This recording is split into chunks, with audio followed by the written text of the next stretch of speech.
na ke ru uri ni man ni bi ni wa ogene kwa bu fo mo na dem ka Chineke agba mmadụ nkete oya kama dị ihe mere gị so de kinjiro buru ni na oya ka emere weta nke anyị ọmọdụ ya mana akala ka gị na ha bụ ọnụ ofu na apakala aka aka gị na ha bụ ofu na Alpha guys. yes This why you guys are discussing. yes I'm not going to make you na. I'm onye. My name is Shifonwa. I'm a guy onye na mom say me aka. Kan ya nyawa aka. So you young man, I will bless you today. more bless me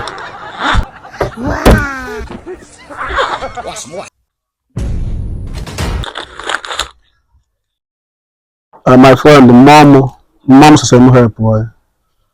So you heard about a sum of 2 million naira. I want you to use this money. I look for something good. Holy Ghost fire. I bind you. I cast you. God punish you. You cannot use me. I carry gifts. I cast fire. Holy Ghost fire. Open up my careful. I'm a child of God. You cannot use me. I'm writing down my head. A ritualist. Do you know him? Yes, I know him is my friend. I want to help him on your Google. On your ritualist. Yes. That's what you are. Actually, use this money and start emptying good. Are you serious? Yes. Actually, next time my friend call you guy. Everything I achieve.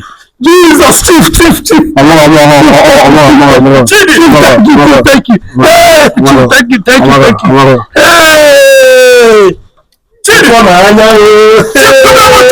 This one will lose you.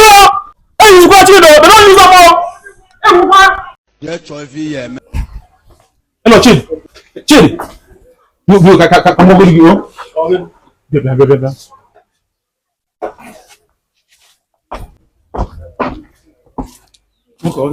Iwe achọm ka nwunye gị na ya biko. Ihe bụ nne ọtọ since. Ngosi gbasam. Biko, John 2000 ka dịrị nri biko. Why? Me do 2000. No. Ndị bụ ọgbọ nke biko nke abụọ first time, bụ second time. Kedu okwu biye ka? No, ka aghọta because ihe okerego m nne ka agba mmụrụ. Ndị bụ na mụrụ ka nzọ. Kedu okwu bụkwa n'ihe a? No, ndị bụ na mụrụ ka nzọ. Ka dị mkpa ka David na-ego gị. Mbọsị nyekwa gị ego tata fu ihe kwa. Wetu onu gị na nwunye gị na ebe. Eke bụ wetu onu. Emu ndị nwoke mụ na gị dị na mma maka na mụrụ ka nzọ ibu ndị mkpa bi na-agagharị na eso ndị oge ọbụla. Aha. Yana, ekamasponyo.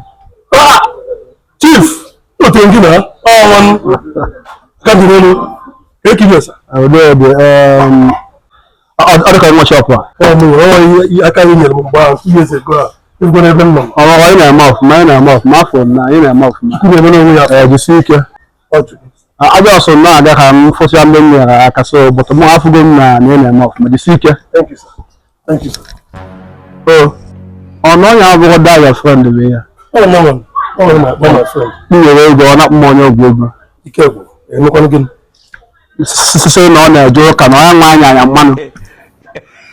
Iwu ekenere Jizọs na ya dị. Ekenere Jizọs na ya dị. Ụka bụ akwụkwọ m ga-ezo maka gbaba mbọ. Chika bụ ụtụtụ. Ịchọ ihe eme onwe gị n'oke eke bụ. Ọ bụghị arụchago nwaanyị. Maazị m ihe ji. Emume? Ọ ya dị mgbe ọzọ. Adọzikwa na-aga m nne o. Ọkwa ngozi m ka ị na-ama na-eji o. Ịkwesịkwa ị na-ele m aka ọkwa ngozi m bụ ihe a. Nwa ka ebido bunye ego anụ nwere. Nwa ka ebido bunye ego.